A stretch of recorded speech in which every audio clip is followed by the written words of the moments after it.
जय श्री राधे। पूज्य श्री सद्गुरुदेव भगवान के चरणों में प्रणाम। श्री कृष्ण अनुरागिनी पूज्य संतोष बहन जी के संस्मरण। पूज्य सुशीला जी कहती हैं, भक्त भक्ति भगवंत गुरु चतुर नाम वपु एक, इनके पद वंदन किए नाशें विघ्न अनेक। हमारी संतोष बहन जी वास्तव में भक्ति रूपा, भक्त स्वरूपा, भगवंत गुण संपन्ना वास्तविक गुरु पद प्राप्त थी।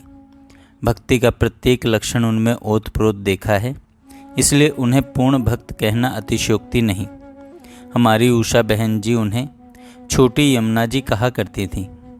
यमुना जी के दर्शन, परसन, आचमन, स्नान से जीव निर्मल पावन होता है, भगवत कृपा ममता का पात्र बनता है। यही गुण बहन जी में रहा। उनके दर्शन मात्र से मन न जाने कैसा कैसा द्रवित हो जाता था। संत सेवादास जी कहा करते थे, बहन जी अपार अगाध गुणों की रत्नाकर हैं, अवगुण खोजने पर भी नहीं मिलता। हम इनके लिए कुछ भी कहने में असमर्थ हैं। उषा बहन जी इनके हाथ का बना भोजन कर्ण जरूर लेती थी। कहती थी, यह भाव का टुकड़ा है। और भी एक बात प्रायः कहती थी, कभी बहन जी हमें छोड़कर चली गई तो स्नेह का समुद्र सूख जाएगा। सो अब हम सब वास्तव में ठीक यही अनुभव कर रहे हैं। बचपन से ही कैसी कैसी अलौकिक बातें बहन जी के मुख से ही सुनी हैं। आश्चर्य होता है, यद्यपि उन्होंने जानबूझकर नहीं सुनाई, हरि चर्चा के प्रवाह में उनके द्वारा प्रकट हो गई। झेलम में मंदिर में श्री राधा कृष्ण के दर्शन करते हुए इनकी दृष्टि केवल श्री कृष्ण पर ही स्थिर हो गई। किशोरी जी को देखा ही नहीं। शीतकाल में श्री कृष्ण के लिए बहुत ही सुंदर कोमल सा स्वेटर बुनकर ले गईं, धारण भी करवा दिया। देखती रहीं। ठीक उसी समय किशोरी जी ने किसी प्रकार इन्हें संकेत दिया कि मुझे तो दिया ही नहीं। तब इन्हें पता लगा कि श्री कृष्ण के साथ किशोरी जी भी हैं। फिर उन्हें भी स्वयं बुनकर वैसा ही स्वेटर धारण करवाया। एक बार बहुमूल्य जरी की पोशाक मंदिर में युगल सरकार के लिए बनवाई। मंदिर में धारण करवाने को ले गई। किशोरी जी ने बहन जी से कहा, पहले यह पोशाक तुम धारण करो, मैं बाद में धारण करूंगी। श्री वृंदावन धाम में आकर भी बहुत समय तक इन्हें यहाँ की बिल्डिंग इत्यादि दिखाई नहीं दी। केवल श्री वृंदावन का वास्तविक स्वरूप ही दिखता रहा। यह तन्मयता, यह अटल श्रद्धा विश्वास, यह अलौकिक दृष्टि साधारण नहीं, पर इनका तो सहज स्वभाव रहा। संत निष्ठा, भक्तों में प्रीति असाधारण रही इनकी। कहती थी, मुझे भगवान की लीला कथा से भी कहीं अधिक बढ़कर भक्तों की गाथाएं प्रिय लगती हैं। किसी भी संप्रदाय, किसी भी देश, किसी भी काल, किसी भी मत का कोई भी भक्त संत हो, उसके प्रति इनकी श्रद्धा, निष्ठा, सम्मान सराहनीय था। उनसे अधिकार पूर्वक, दृढ़ता पूर्वक अपनी रुचिकर भाव विचारों को उनसे पूर्ति करवा लेती थी। उनसे उनके अनुभवों को जो वह कभी प्रकट नहीं करना चाहते थे, इनके सामने प्रकट करने ही पड़ते थे। अनेक संतों के गुप्त अनुभवों को प्रकट करते इनके समक्ष हमने देखा सुना है। कृपा सिंधु जी महाराज, करुणा सिंधु जी महाराज, ललिता चरण जी महाराज, जगन्नाथ दास भक्तमाली जी महाराज, और भी जिनके हम दर्शन न कर पाए। एक बार की बात है, उन्हीं के मुख से सुनी कही, महात्मा गांधी जी स्टेज से बोल रहे थे।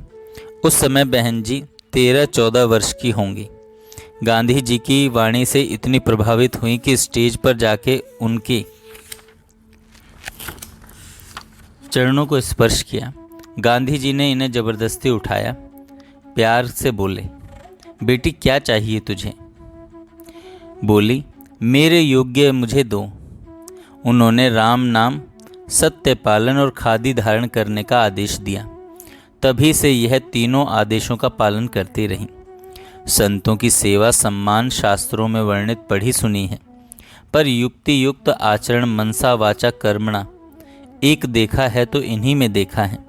सबकी प्रिय, सबकी हितकारी, बिना भेदभाव के सभी की हितैषी, सबका प्रिय करना चाहना उदारता की साक्षात मूर्ति रहीं। हमने इन्हें अपनी माँ की सेवा, सरला जी की सेवा शुश्रूषा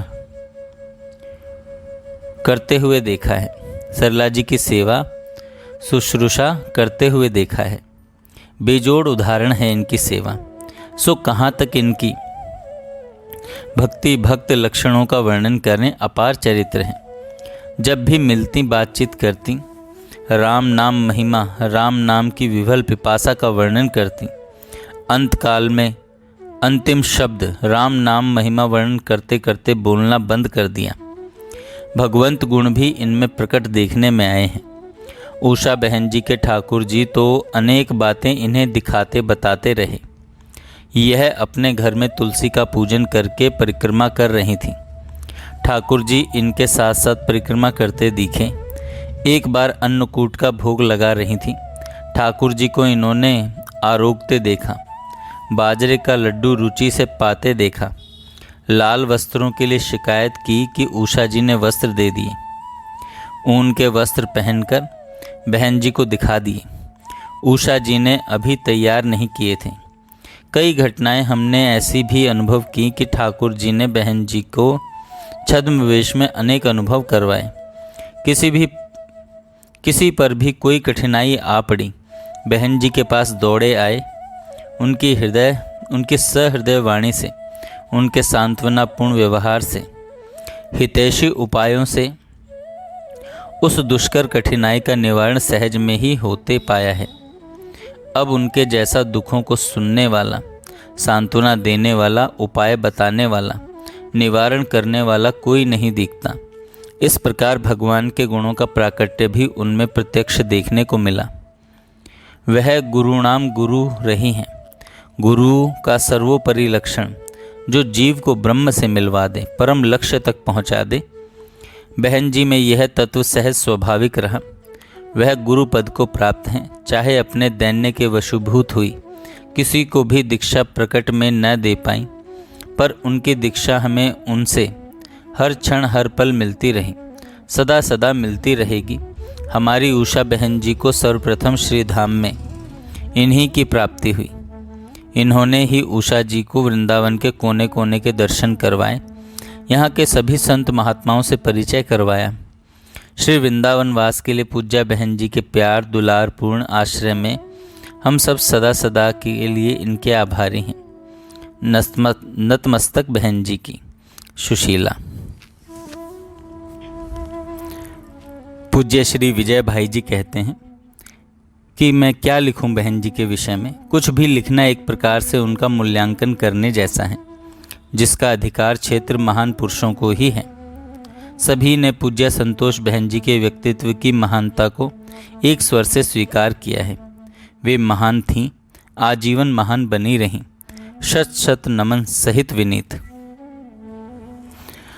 पावन ब्रज भूमि एवं श्रीधाम वृंदावन के सभी रसिक सिद्ध संतों के प्रति वे श्रद्धावनत थी। श्री नानक जी, श्री बुल्ले शाह एवं कई हिंदू मुसलमान संत फकीरों की चर्चा करते समय पूज्या बहन जी भावाभिभूत हो जाती। इस पावन भारत भूमि जिसमें समय समय पर प्रभु ने कई अवतार लिए तथा धराधाम को पवित्र किया, वैसे ही कई सिद्ध संतों ने प्रगट एवं अप्रगट रूप में जन्म लिया। उनके प्रति पूज्या बहन जी के हृदय में अपार श्रद्धा तथा प्रेम का समुद्र ठाठे मारता रहता था। प्रातः स्मरणीय परम पूज्य श्री भाई जी, श्री श्री हनुमान प्रसाद जी पोद्दार एवं पूज्य श्री श्री राधा बाबा, जिनके प्रति तो उनका गुरु भाव ही था। महासिद्ध संत श्री श्री सीताराम बाबा, ओमकार नाथ जी, प्रज्ञा चक्षु श्री श्री शरणानंद जी महाराज, माँ आनंदमयी, पूज्य श्री उड़िया बाबा जी महाराज, श्री हरि बाबा जी महाराज एवं परम पूज्य श्री श्री बालकृष्ण दास जी महाराज की चर्चा करते हुए तो वे अघाती नहीं थी।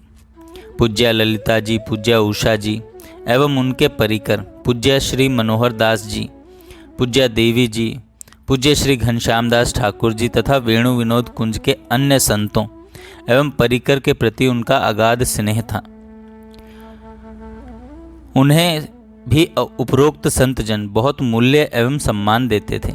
मेरे देखने में पूज्य श्री महाराज जी, श्री ठाकुर जी, पूज्य देवी जी एवं वेणु विनोद कुंज के अन्य संत एवं परिकर पूज्या बहन जी को बहुत प्यार करते रहे।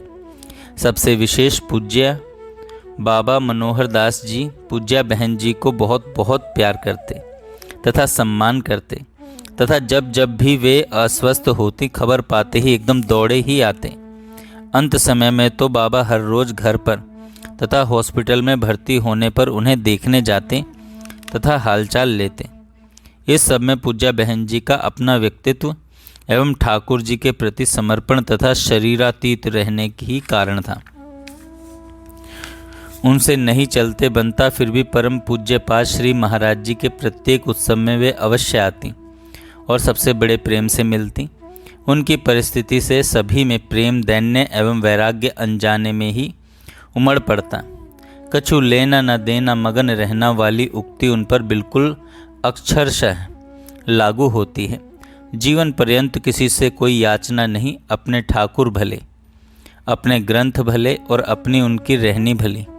जीवन के अंतिम दिनों में शारीरिक रूप से उन्हें कष्ट अवश्य रहे, परंतु उनकी वृत्ति अपने भगवान में ही रही।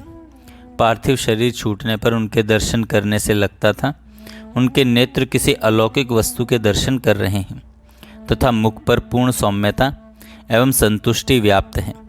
ऐसी अलौकिक अपने ही साम्राज्य में रहने वाली परम संत पूज्या संतोष बहन जी के चरणों में मेरा शत शत नमन। श्री विद्याधर जी ने ये बातें बताई। जय श्री राधे। पूज्या बहन जी का चरित्र आज पूर्णतः संपूर्ण हुआ। आगे भी अन्य रसिकों के चरित्र मैं अपनी वाणी से ये सेवा करता रहूँगा। आप सभी लोग आशीर्वाद दें। जय श्री राधे। जय श्री राधे। पूज्य श्री सद्गुरुदेव भगवान के चरणों में प्रणाम।